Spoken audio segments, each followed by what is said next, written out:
আল্লাহ রাব্বুল আলামিন বিশ্ব নবীর উপরে যে কোরআন নাজিল করেছেন, এই কোরআন শুধু আল্লাহ তাআলা ঘরে রেখে দেওয়ার জন্য নাজিল করেন নাই। এই কোরআন আল্লাহ তাআলা নাজিল করেছেন তেলাওয়াত করার জন্য। ঠিক কিনা বলেন? এই কোরআনের জন্য বিশ্ব নবী রাহমাতুল লিল আলামিন উহুদের ময়দানে দান মোবারক শহীদ করেছেন। তায়েফের ময়দানে আল্লাহর নবী কোরআনের জন্য রক্ত দিয়েছেন। ঠিক কিনা বলেন? শুধু আল্লাহর নবী কোরআনের জন্য রক্ত দেন নাই, আল্লাহর নবীর সাহাবীরা পর্যন্ত কোরআনের জন্য জীবন দিয়েছে। আল্লাহ রাসূলের একজন সাহাবী ছিলেন, তার নাম হলো সুহাইল রাদিয়াল্লাহু তাআলা আনহু।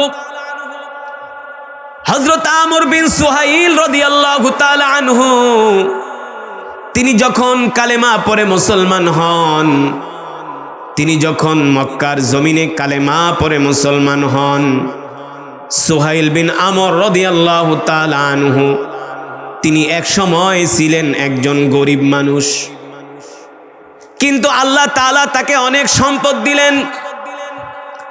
আল্লাহ তাআলা কালের পরিক্রমায় সুহাইল বিন আমর রাদিয়াল্লাহু তাআলা আনহুকে আল্লাহ তাআলা এত সম্পদ দিলেন, যে সম্পদ দেখে মক্কার কাফেররা পর্যন্ত ঈর্ষা করত, হিংসা করত, যে সুহাইলের কত সম্পদ, আর আমাদের সুহাইলের মতো এত সম্পদ নাই।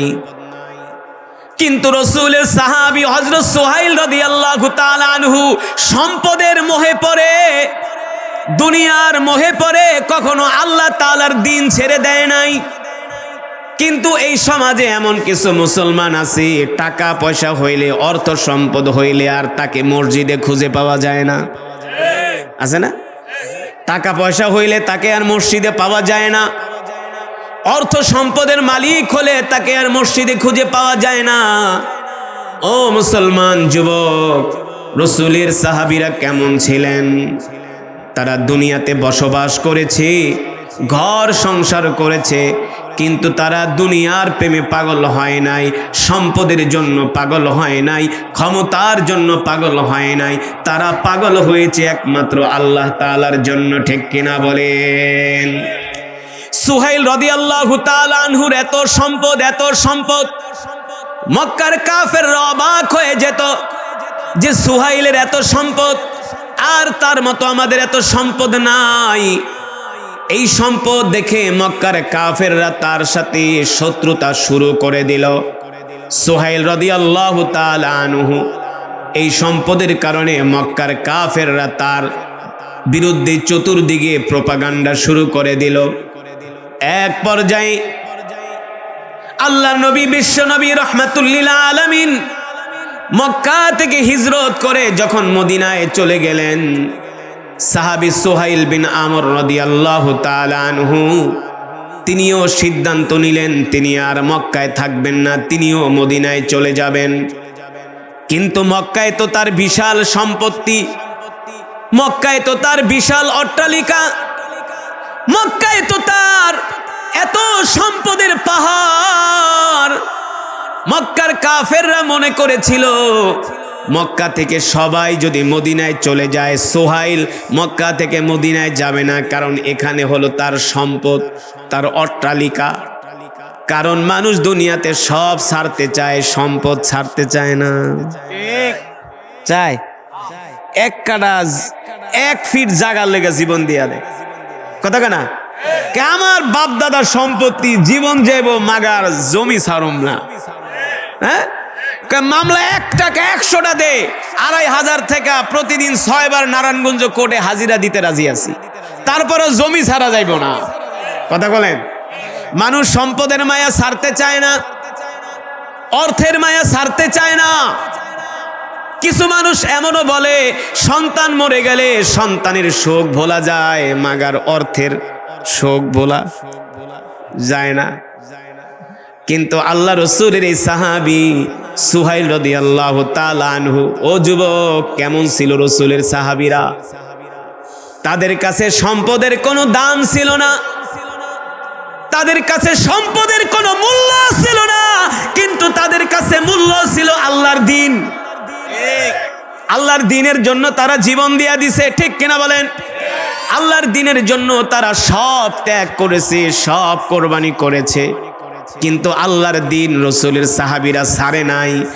আর বর্তমানে পৃথিবীতে 250 কোটি মুসলমান আছে। আমরা 250 কোটি মুসলমান আল্লাহর দ্বীনের চেয়ে, ক্ষমতার আল্লাহর দ্বীনের চেয়ে সম্পদের মূল্য আমাদের কাছে বেশি, ক্ষমতার মূল্য আমাদের কাছে বেশি। ক্ষমতার মূল্য আর সম্পদের মূল্য আমাদের কাছে বেশি, আল্লাহর দ্বীনের কোনো মূল্য নাই। আল্লাহর কসম করে বলি, 250 কোটি মুসলমানের কাছে যদি আল্লাহর দ্বীনের মূল্য থাকতো, তাহলে সারা পৃথিবীতে কোরআনের রাজ কায়েম হয়ে যেত, কোরআনের আইন পাশ হয়ে যেত। মুসলমান মনে করে খাও দাও ফুর্তি করো, দুনিয়াটা মস্ত বড়, দুনিয়াতে যে কয়দিন আছি আরামে এসে খায়া যাই, ভোগ কইরা যাই। তারা মনে করে দুনিয়ার জিন্দেগিটা হলো ভোগ বিলাসের জীবন। আসলে মুমিনের জন্য দুনিয়া নয়, মুমিনের জন্য হলো জান্নাত। মুমিনের জন্য কি? জান্নাত। সুবহানাল্লাহ বলেন। এই দুনিয়া থেকে আসলে শান্তি আছে নাকি? রোগ শোক বিপদ আপদ, না? একটার পরে একটা রোগ, একটার পরে একটা বিপদ, একটার পরে একটা মামলা। শান্তি আছে? ডায়াবেটিস, প্রেশার, কিডনির সমস্যা, হার্টের সমস্যা, লিভারের সমস্যা, মাথা ব্যথা, গ্যাস্ট্রিক, অম্বল। শান্তি আছে? শান্তি নাই। মানুষ চিন্তা করে না। আসলে দুনিয়া শান্তির জায়গা না, দুনিয়া হলো একটা অশান্তির জায়গা। একমাত্র শান্তির জায়গা হলো কোথায়? জোরে বলেন কোথায়? জান্নাত। এগুলো বুঝার বিষয়, চিন্তা করার বিষয়। কোনোদিন তো চিন্তা করেন নাই, মনে করছেন খুব শান্তিতে আছি। কিসের শান্তি? এই দুনিয়াতে আপনি চাইলেও বেশি খাইতে পারবেন না, ডাক্তারকে খাইলে ডায়াবেটিস হয়ে যাবে। গরু খাইতে পারবেন না, ডায়াবেটিস। মিষ্টি খাইতে পারবেন না, ডায়াবেটিস। ফল বেশি খাইতে পারবেন না, ডায়াবেটিস। আবার কম খাইলেও প্রেশার লো, বেশি খাইলে প্রেশার হাই। তো যাইবেনটা কই? শান্তি নাই। বেশি খাইলে প্রস্রাব, বাথরুম, কত সমস্যা, কথা কর। কিন্তু জান্নাতে বাথরুমও নাই, প্রস্রাবও নাই, হজমের কোনো সমস্যা নেই। যত খাওয়া খাইবেন, একটা ঢেকুর মারবেন, সব হজম হয়ে যাবে। সুবহানাল্লাহ বলেন। মুসলমান, আপনাদেরকে বোঝানোর উদ্দেশ্য হলো, আমরা দুনিয়াকে প্রাধান্য দেই, আল্লাহর দ্বীনকে প্রাধান্য দেই না। কিন্তু রাসূলের সাহাবীরা কেমন ছিলেন? তারা আল্লাহর দ্বীনের জন্য দুনিয়াকে তারা লাথি মেরেছেন, দুনিয়াকে তারা ছেড়ে দিয়েছেন। দুনিয়ার মোহে সাহাবীরা পাগল ছিলেন না। এই কারণেই আল্লাহ রাব্বুল আলামিন সাহাবীদের উপরে খুশি হয়েছেন, ঠিক কিনা বলেন? রাদিয়াল্লাহু তাআলা আনহুম ওয়া রাদওয়ান। যাদের উপরে আল্লাহ তাআলা খুশি এবং আল্লাহ তাআলার উপরেও তারা খুশি, ঠিক কিনা বলেন? সুহাইল রাদিয়াল্লাহু তাআলা আনহু, আল্লাহ রাসূল যখন মক্কা থেকে হিজরত করে মদিনায় চলে গেলেন, সুহাইল রাদিয়াল্লাহু তাআলা আনহু চিন্তা করলেন, আল্লাহর নবী এখন আর মদিনায় নাই, সুতরাং আমিও আর, আল্লাহ রাসূল এখন আর মক্কায় নাই, আমিও আর মক্কায় থাকবো না, আমিও মদিনায় চলে যাব। এবার সুহাইল রাদিয়াল্লাহু তাআলা আনহু মদিনায় যাওয়ার সিদ্ধান্ত নিলেন। মদিনায় যাওয়ার সিদ্ধান্ত যখন নিলেন, মক্কার কাফেররা জেনে গেল সাহাবী সুহাইল রাদিয়াল্লাহু তাআলা আনহু মক্কা থেকে হিজরত করে মদিনায় চলে যাবেন। মক্কা থেকে হিজরত করে মদিনায় চলে যাবেন। এই বিষয়টা জানার পরে মক্কার কাফেররা সুহাইল বিন রাদিয়াল্লাহু তাআলা আনহুর বাড়িতে আসলেন। আর বাড়িতে আসার পরে মক্কার কাফেররা বলল, সুহাইল, তুমি যখন মক্কায় এসেছিলা তখন তোমার কোনো সম্পদ ছিল না, কিন্তু মক্কায় আসার পরে তুমি বিশাল সম্পদের মালিক হয়েছো। এখন তুমি মক্কা থেকে সম্পদ নিয়ে মদিনায় চলে যাইবা, এটা আমরা তোমাকে যেতে দিব না। যদি তুমি মক্কা থেকে মদিনায় চলে যাও, তাহলে তোমার সব সম্পদ আমাদেরকে দিয়ে যেতে হবে। সব সম্পদ কি বলছি বুঝছেন? মক্কার কাফেররা বলতেছে, তুমি মক্কায় আসার পরে বিশাল সম্পদের মালিক হইছো, এখন তুমি সম্পদ নিয়ে মদিনায় চলে যাইবা, এটা হবে না, আমরা তোমাকে যেতে দিব না, তোমাকে আটকায় রাখবো, তোমাকে আটকিয়ে রাখবো, যেতে দিব না। রাসূলের সাহাবী সুহাইল রাদিয়াল্লাহু তাআলা আনহু বলেন, তাহলে কোন শর্তে বলো তোমরা আমাকে মদিনায় যেতে দিবে? আমার দিন নিয়ে, কি নিয়ে? আমার দিন নিয়ে তোমরা আমাকে কোন শর্তে মদিনায় যেতে দিবে? মক্কার কাফেররা বলল, তোমার যত সম্পদ আছে এই সম্পদগুলো যদি আমাদেরকে দিয়ে দাও তাহলে আমরা তোমাকে মদিনায় নিরাপদে যেতে দিব। সুহাইল রাদিয়াল্লাহু তাআলা আনহু বলে, শোনো, যদি তোমরা আমাকে আমার দিন নিয়ে নিরাপদে আমাকে মদিনায় যেতে দাও তাহলে আমি আমার সব সম্পদ তোমাদেরকে দিয়া দিলাম। আল্লাহর কসম করে বলি, সুহাইলের কাছে দুনিয়ার সম্পদের কোনো দাম নাই। দুনিয়ার সম্পদের কাছে আমার কোনো দাম নাই। আমি দুনিয়ার সম্পদ চাই না, দুনিয়ার সম্পদ আমার কাছে কোনো দাম নাই, এক পায়েরও দাম নাই। তোমরা আমাকে আমার দিন নিয়ে মদিনায় যেতে দাও। মক্কার কাফেররা বলল, ঠিক আছে, তুমি তোমার সব সম্পদ আমাদেরকে দিয়া তুমি মদিনায় চলে যাও, আমাদের কোনো আফসোস নাই। এবার সুহাইল রাদিয়াল্লাহু তাআলা আনহু তার ঘর বাড়ি, ব্যবসা বাণিজ্য, উটের খামার, ঘোড়ার খামার, ভেড়ার খামার, দুম্বার খামার, সব মক্কার কাফেরদেরকে দিয়ে সুহাইল রাদিয়াল্লাহু তাআলা আনহু এবার এক কাপড়ে মক্কা থেকে হিজরত করে মদিনায় চলে গেলেন। একটা পয়সাও সাথে করে মক্কার কাফেররা নিতে দেয় নাই। আমরা হইলে কি করতাম বলেন? আমরা হইলে কি করতাম? যে কোনো কৌশলে আমরা মক্কায় থেকে যেতাম, সম্পদ কিন্তু ছাড়তাম না, ঠিক কিনা বলেন? কেমন ছিলেন রসুলের সাহাবীরা! সুহাইল রাদিয়াল্লাহু তাআলা আনহু আল্লাহর দ্বীনের প্রতি তার এত মায়া ছিল, দরদ ছিল, ভালোবাসা ছিল, আল্লাহ রসুলের প্রতি তার এত মহব্বত ছিল, দুনিয়ার সব সম্পদের মায়া ত্যাগ করে এবার সুহাইল রাদিয়াল্লাহু তাআলা আনহু মক্কা থেকে হিজরত করে মদিনায় চলে গেলেন। এই দৃশ্য আল্লাহ দেখছেন কি দেখছেন না? দেখে নাই? আল্লাহ কি অন্ধ? আল্লাহ অন্ধ না, আল্লাহ সব দেখে। যুবক, আল্লাহ তাআলা পৃথিবীর এমন কোন বিষয় নাই আল্লাহর কাছে কোনো কিছু গোপন, সব আল্লাহ তাআলা দেখছেন। ইন্নাল্লাহা সামিউন বাসীর, সব দেখে, সব শোনে। সুহাইল রাদিয়াল্লাহু তাআলা আনহু আল্লাহর দ্বীনের জন্য যখন এই কোরবানি করলেন, স্যাক্রিফাইস করলেন,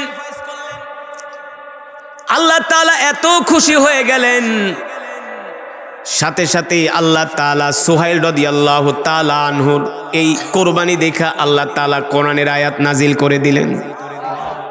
জোরে বলেন সুবহানাল্লাহ। ওমিনান নাসি মান ইয়াশতারি লাহুল হাদিস, আল্লাহ তাআলা কোরআনের আয়াত নাজিল করে দিলেন। সুহাইল রাদিয়াল্লাহু তাআলা আনহু মক্কা থেকে যখন মদিনায় গেলেন, তিনি যে আল্লাহ রসুলের সাথে প্রথম দেখা করেন নাই, কিন্তু তিনি দেখা না করলে কি হবে আল্লাহ তাআলা আগে থেকেই জিব্রাইলের মাধ্যমে আল্লাহ রসুলকে জানাই দিছেন। জিব্রাইল যে বলছেন, ওগো আল্লাহ নবী, আপনার ওই সাহাবী সুহাইল তিনি মক্কা থেকে হিজরত করে মদিনায় চলে আসছে, আর তার সব সম্পদগুলো মক্কার কাফেররা রেখে দিয়েছে। তারপরও সে তার সব সম্পদ ছেড়ে একমাত্র দ্বীনের মহব্বতে, আপনার মহব্বতে মদিনায় চলে এসেছে। আপনার সাহাবী দ্বীনের জন্য এত কোরবানি করছে, আল্লাহ তাআলা খুশি হয়ে গেছে। সুবহানাল্লাহ বলেন। আল্লাহ তাআলা কোরআনুল কারীমের আয়াত নাজিল করে দিয়েছে, এই পৃথিবীতে এমন কে আছে যে আল্লাহ তাআলার জন্য তার সব সম্পদগুলো দান করে দেয়? সুবহানাল্লাহ বলেন। আল্লাহ তাআলার জন্য সব সম্পদ দান করে দেয়, তার বিনিময়ে জান্নাত ক্রয় করে নেয়। সুবহানাল্লাহ। এবার সাহাবী সুহাইল রাদিয়াল্লাহু তাআলা আনহু মদিনায় যখন চলে গেলেন, আল্লাহ রসুলের সাথে তার হঠাৎ করে দেখা হয়ে গেল। আল্লাহ রসুল, আল্লাহর নবী সুহাইল রাদিয়াল্লাহু তাআলা আনহুকে দেখাই একটা মুস্কি হাসি দিলেন। সুবহানাল্লাহ বলবেন না? আল্লাহ নবী বললেন, সুহাইল, ও সুহাইল, তুমি আল্লাহ তাআলার সাথে যে ব্যবসা করছো এই ব্যবসায় তুমি সফল হয়েছো। আর জোরে কান সুবহানাল্লাহ। তুমি আল্লাহ তাআলার সাথে যে ব্যবসা করছো এই ব্যবসায় তুমি সফল হয়েছো। কোন ব্যবসা? কোন ব্যবসা? কোন ব্যবসা? ওই যে আল্লাহর দ্বীনের জন্য সব সম্পদ রাইখা খালি হাতে মদিনায় চলে গেছে, শুধু দ্বীন নিয়া, কি নিয়া? দ্বীন ইসলাম নিয়া মদিনায় চলে গেছে, মক্কা থেকে সব সম্পদ রাইখা গেছে। আল্লাহ রাসূল বলে, সোহাইল তুমি আল্লাহ তাআলার সাথে যে ব্যবসা করছো ওই ব্যবসায় তুমি সফল হয়েছো। আল্লাহু আকবার। আল্লাহ তাআলা জিব্রাইলের মাধ্যমে আমাকে জানায় দিছে তুমি তোমার সব সম্পদ ছাইরা মক্কা থেকে মদিনায় চলে আসছো খালি হাতে, একমাত্র দ্বীন নিয়া। ও সোহাইল, তোমার উপরে আসমানের মালিক, জমিনের মালিক, আরশের মালিক আল্লাহ এতটা খুশি হয়েছেন, এতটা খুশি হয়েছেন, তোমার এই কোরবানি দেখা আল্লাহ তাআলা কোরআনুল কারীমের মধ্যে আয়াত নাজিল করে দিয়েছে। এই কারণে মুসলমান, দুনিয়ার সব ত্যাগ করা যাবে, আল্লাহর দ্বীন ত্যাগ করা যাবে না, ঠিক কিনা বলেন? দুনিয়ার সব ছেড়ে দেওয়া যাবে, আল্লাহর হুকুম ছেড়ে দেওয়া যাবে না। যাবে? আল্লাহর হুকুম কখনো ছেড়ে দেওয়া যাবে না। আল্লাহ তাআলার হুকুম হলো 5 ওয়াক্ত নামাজ পড়া। কয় ওয়াক্ত? জোরে বলেন, কয় ওয়াক্ত? কিন্তু দুঃখের বিষয় হলো আমরা বাংলাদেশের ম্যাক্সিমাম মুসলমান 5 ওয়াক্ত নামাজ পড়ে না। নামাজ নাই, দিন নাই। এই যে নির্বাচন আসছে, খালি নেতার পিছনে ঘুরে। হ্যাঁ, 2500 থেকে সারা বাংলাদেশ থেকে নেতার পিছনে 100 দিন যাইতে রাজি আছি, কিন্তু আল্লাহ তাআলার কদমে সেজদা দিতে রাজি নাই। হ্যাঁ, রাগ করতেছেন? সত্য নাকি মিথ্যা? সঠিক নাকি বেঠিক?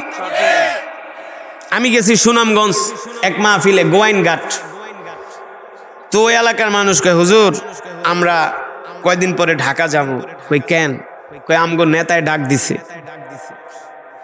একবারে ইন্ডিয়া বর্ডারের কাছে। আমি কই তোমার নেতায় ডাক দিছে, সেই ঢাকা থেকে গোয়াইনঘাট কম হইল 400 কিলোমিটার।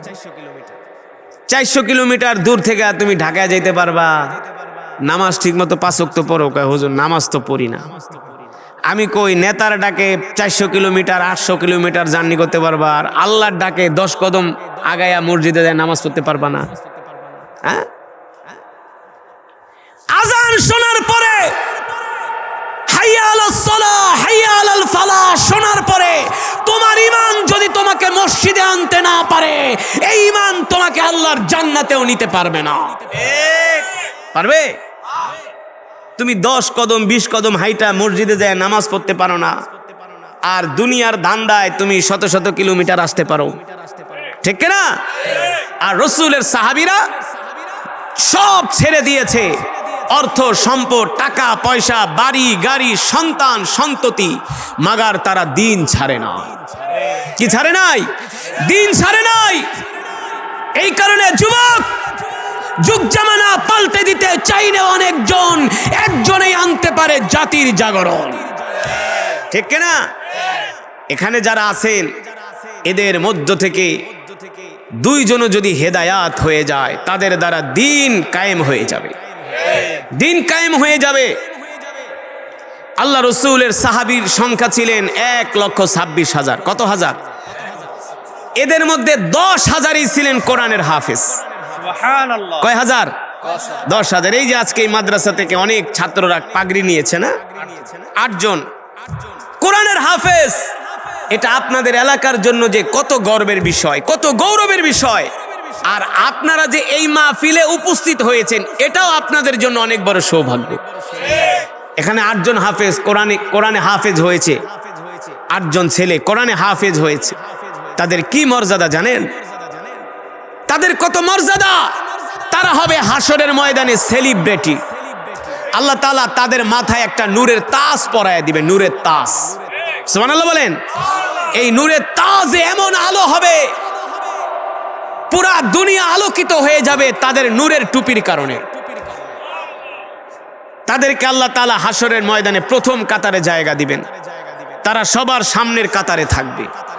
ইউকালু লিসাহিবিল কুরআন ইকরা ওয়ারতাকি ওয়ারাত্তিল কামা কুনতা তুরাত্তিলু ফিদ দুনিয়া ফাইন্না মানজিলাতাকা ইনদা আখিরি আয়াতিন তাকরাউহা। আল্লাহ তাআলা হাসরের ময়দানে হাফেজে কোরআনদেরকে ডাক দিয়া বলবে, হাফেজে কোরআন, যেভাবে দুনিয়াতে কোরআন পড়েছিলে এইভাবে কোরআন পড়তে থাকো। হাফেজে কোরআন এক আয়াত পড়বে এক তালা উঠবে, এক আয়াত পড়বে এক তালা উঠবে, যেখানে তার তেলাওয়াত শেষ হবে সেখানে তার মঞ্জুলে মকসুদ পৌঁছে যাবে, সেখানে তার স্থান হবে। আল্লাহ তাআলা আল্লাহ রসুল বলেন একজন হাফেজে কোরআনকে যাদের জন্য জাহান্নাম অবধারিত হয়ে গেছে এমন 10 জন মানুষকে সেই দিন সে সুপারিশ করে জান্নাতে নিতে পারবে। মুসলমান, আল্লাহ রসুল পৃথিবীর ইতিহাসে প্রথম একটি কোরআনের মাদ্রাসা নির্মাণ করেছিলেন, প্রতিষ্ঠা করেছিলেন পৃথিবীর ইতিহাসে সেই 1450 বছর আগে মক্কায়। বর্তমানে আমরা যেই কাবা শরীফে নামাজ পড়ি, এই কাবার সামনে কাবার পাশে একটা পাহাড় আছে, সাফা পাহাড়। এই পাহাড়ের পাদদেশে রসুলের একজন সাহাবী ছিলেন হযরত যায়েদ ইবনে আরকাম রাদিয়াল্লাহু তাআলা আনহু। তার বাড়িতে আল্লাহ রসুল একটা কোরআনের মাদ্রাসা প্রতিষ্ঠা করেছিলেন। কোরআনের কত মর্যাদা, কোরআনের কত সম্মান। যাদের দিলের মধ্যে আল্লাহর কোরআন থাকে, আল্লাহ রসুল বলেন এই পৃথিবীর জমিনে তাদের মর্যাদা আল্লাহর কাছে সবচেয়ে বেশি।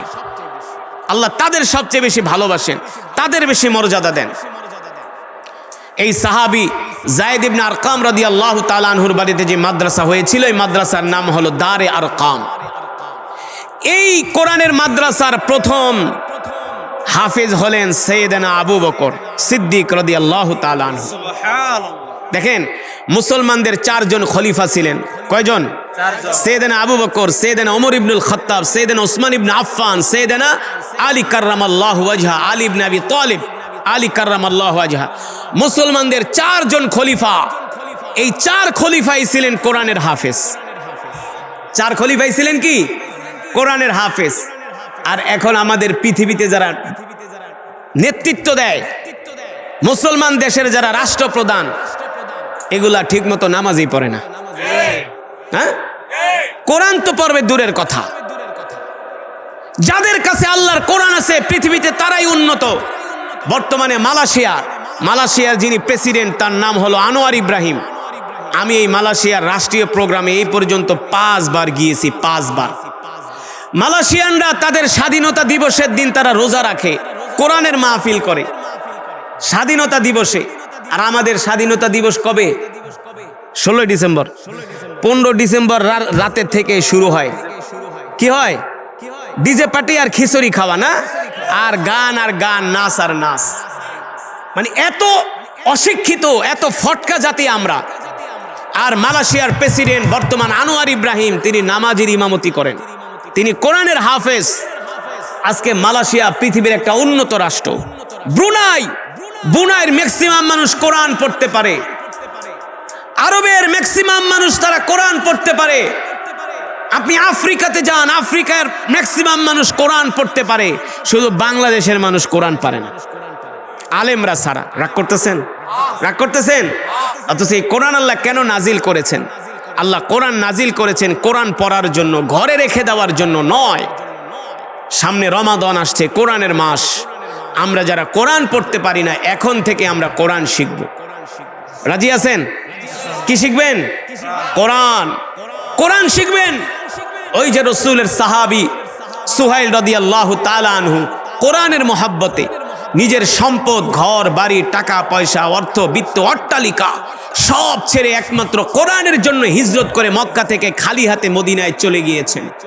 আমরা তো সেই রসুলের উম্মত।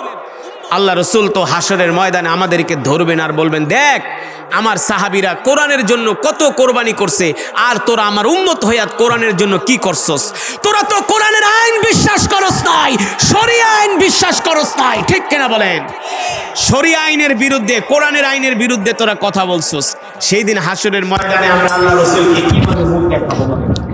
যে কোরআনুল হাকিম আমি আপনাদের সামনে তেলাওয়াত করেছি, এই কোরআনের তেলাওয়াত যদি এত মজা হয়, আর কোরআনের আইন, কোরআনের রাত যদি কায়েম হয়ে যায়, তাহলে আল্লাহর জমিনটা জান্নাতের টুকরায় পরিণত হয়ে যাবে। বিশ্বাস করেন না? আমি বলি না, আল্লাহ তাআলা নিজে বলছেন, ওয়ালাউ আন্না আহলাল কুরা আমানু ওয়াত্তাকাউ লাফাতাহনা আলাইহিম বারাকাতিম মিনাস সামাই ওয়াল আরদ। আমি বলি না, ও 2500 মুসলমান, এটা দুনিয়ার কোনো মানুষের কথা না, দুনিয়ার কোনো নেতার কথা না। কার কথা? আল্লাহ তাআলার কথা। আল্লাহর কসম করে বলি, আল্লাহ তাআলা নিজে বলছেন, ওয়ালাউ আন্না আহলাল কুরা আমানু ওয়াত্তাকাউ লাফাতাহনা আলাইহিম বারাকাতিম মিনাস সামাই ওয়াল আরদ। আল্লাহ রাব্বুল আলামিন বলেন, নবী দুনিয়ার মানুষদেরকে বলে দেন, আমি আল্লাহ আপনার উপর যে কোরআন নাজিল করেছি, আমার বান্দারা 5 ওয়াক্ত নামাজ 5 ওয়াক্ত সালাত আদায় করার পরে যদি আমার জমিনে আমার কোরআনের শাসন প্রতিষ্ঠা করত, তাহলে আমি আল্লাহ আসমান থেকে জমিন থেকে তাদের জন্য বরকত বের করে দিতাম। আল্লাহ বলছে, তোমরা যদি আমার জমিনে আমার কোরআনের শাসন প্রতিষ্ঠা করো, তাহলে আমি আল্লাহ জমিন থেকে তোমাদের জন্য বরকত বের করে দিতাম। সুবহানাল্লাহ বলেন। এখন যদি খেতে ফসল হয় 1 কড়ায় 1 মণ, আল্লাহর কোরআনের শাসন প্রতিষ্ঠা হয়ে গেলে 1 কড়া জমিনে ফসল হবে তার চেয়ে আরো 10 গুণ। আমি বলছি, আল্লাহ বলছেন যে আমি আল্লাহ তোমাদের এমন বরকত দিব, বরকত যেখানে হাত দিবা সেখানেই শুধু বরকত হবে। ঠিক কিনা বলেন? কিন্তু আমরা মুসলমান, কোরআনের শাসন তো দূরের কথা, আজকে বাংলাদেশের মুসলমান ঠিক মতো নামাজই পড়ে না। পড়ে চায়ের দোকানে বৈশা 3 ঘন্টা বাংলা সিনেমা দেখে আর বিড়ি টানে, কিন্তু মসজিদে যাইয়া আল্লাহ তাআলাকে 10টা মিনিট সময় দিতে চায় না। এই বাংলাদেশে 20 কোটি মুসলমান আছে, সব হলো গরু খাওয়া মুসলমান। এই বাংলাদেশের মুসলমানগুলো নামাজ রোজায় মুসলমান কিছু সংখ্যক, কিন্তু রাজনীতির দিক থেকে সব হলো মুরতাদ। কোরআনের শাসন প্রতিষ্ঠা করতে চায় না। কথা কয় না? হ্যাঁ, কোরআনের আইন চায় না। অথচ আল্লাহ বলছেন, তোমরা যদি আমার কোরআনের আইন আল্লাহর জমিনে বাস্তবায়ন করো, আমি আল্লাহ আসমান থেকে জমিন থেকে তোমাদের জন্য বরকত ঢেলে দিব। বরকত ঢেলে দিব, বরকত। ও মুসলমান, এত সুন্দর ওয়াজ মাহফিল হচ্ছে, ঠান্ডাও নাই, আছে আজকে তেমন শীতও নাই, কিন্তু এই যতটুকুন প্যান্ডেল করা হয়েছে অত্র এলাকার সব মুসলমান যদি কোরআনের মাহফিলে আসতো, এটার 2 প্যান্ডেলও জায়গা দেওয়া সম্ভব হতো না। কথা কন? কিন্তু এখানে যদি একটা গানের অনুষ্ঠান করা হতো, দেখতেন এটার 10 প্যান্ডেলেও জায়গা দেওয়া যেত না। মুসলমান আছে, মুসলমানের মুসলমানিত্ব নাই, মুসলমানের ঈমান দুর্বল, আল্লাহ তাআলার হুকুম মানে না, আল্লাহ তাআলার বিধান মানে না। আজকে মুসলমান কোরআন পড়তে পারে না, দ্বীনের প্রতি মুসলমানের দরদ নাই, দ্বীনের প্রতি ভালোবাসা নাই। এই কারণে আল্লাহ তাআলাও জমিনের ভিতরে আমাদের জন্য শান্তি দেন নাই। ঠিক কিনা বলেন? হতাশা, সব দিকে হতাশা, অশান্তি। আল্লাহ রাব্বুল আলামিন বলেন, নবী হে আমার, দুনিয়ার মানুষদেরকে বলে দেন, ওয়ানুনাজ্জিলু মিনাল কুরআনি মা হুয়া শিফাউ ওয়া রাহমাতুল লিল মুমিনিন ওয়া লা ইয়াজিদুয যালিমিনা ইল্লা খাসারা। আল্লাহ রাব্বুল আলামিন বলেন, দুনিয়ার মানুষ, আমি আল্লাহ তোমাদেরকে যে কোরআন দিয়েছি, নবী আপনি বলে দেন, এই কোরআন আমি মুমিনের শেফার জন্য নাজিল করেছি। এই কোরআন হলো মুমিনের জন্য শেফা, মুমিনের জন্য মুক্তি। ঠিক কিনা বলে? কিন্তু বাংলাদেশের ম্যাক্সিমাম মুসলমান কোরআন পড়তে পারে না, শুধু আলেমরা বাদ দিয়া। পারে? আজকে মুসলমান কোরআন পড়ে না, কোরআন বোঝে না, অথচ এই কোরআন আল্লাহ তাআলা নাজিল করেছে কোরআন পড়ার জন্য। ঠিক কিনা? আল্লাহ রাসূল বলেন, আহলুল কুরআন হুম আহলুল্লাহ, যারা দুনিয়ার জমিনে আল্লাহর কোরআন পড়ে তারা হলো আল্লাহর পরিবারভুক্ত। যারা দুনিয়ার জমিনে আল্লাহর কোরআন পড়বে, আল্লাহর কোরআনকে ভালোবাসবে, আল্লাহর নবী বলেন তারা হলো আল্লাহ তাআলার পরিবার, আল্লাহ তাআলার পরিবারের সদস্য হবে হাসরের ময়দানে। বাংলাদেশের মুসলমানের সবচেয়ে বড় দুর্বলতা হলো তারা কোরআন পড়তে জানে না। অথচ আজ পর্যন্ত পৃথিবীর যতগুলো দেশে গেলাম, প্রত্যেকটা মুসলমানের দেশে মুসলমানরা কোরআন পড়ে, আর কোরআন পড়ার কারণে আমাদের চেয়ে তারা উন্নত। আল্লাহ তাআলা কোরআনুল কারীমের মধ্যে বলছেন, কুল সিরু ফিল আরদি ফানজুরু কাইফা কানা আকিবাতুজ জালিমিন, যে তোমরা আমার জমিন ভ্রমণ করো। কি করো?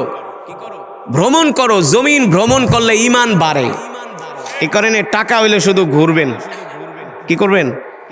ওই কক্সবাজারে যায় বিড়ি টানবেন না।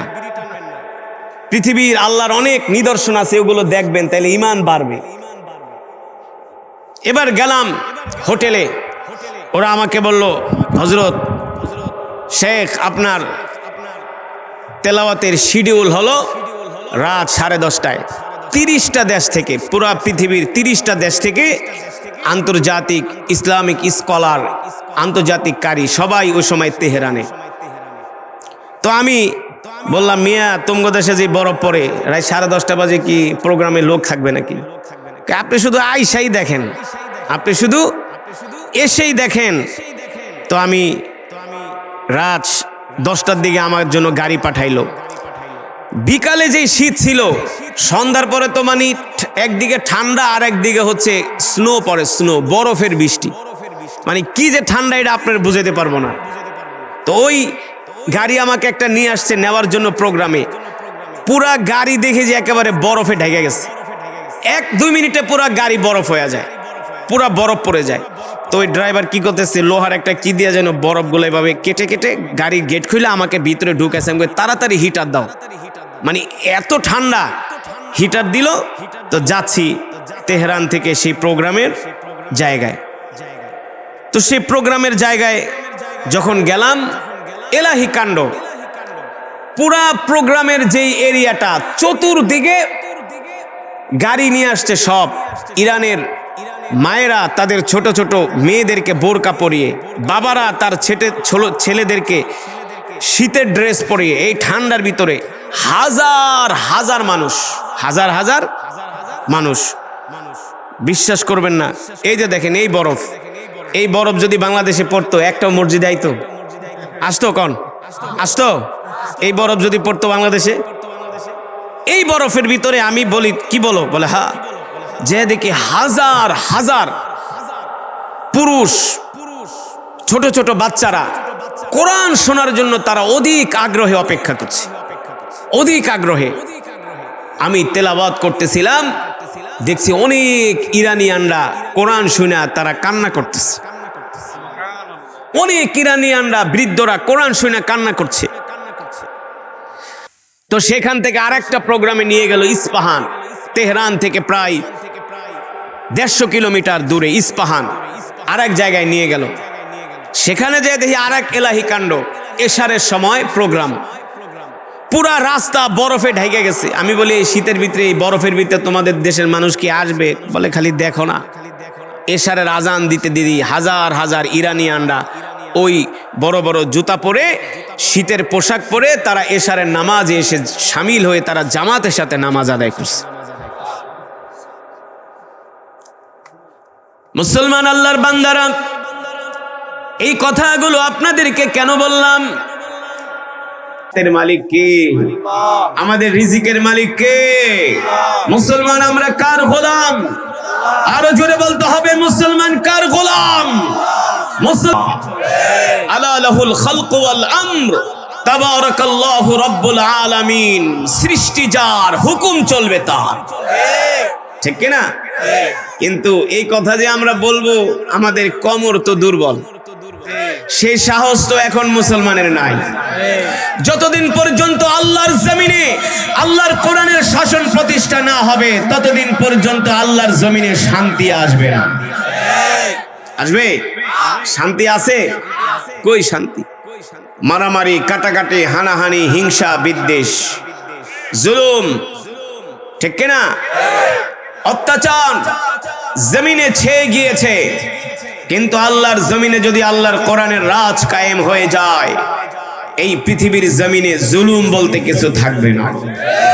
থাকবে? থাকবে না। কিভাবে মুখ দেখাবো? এই জন্য বলি, আসেন, যেহেতু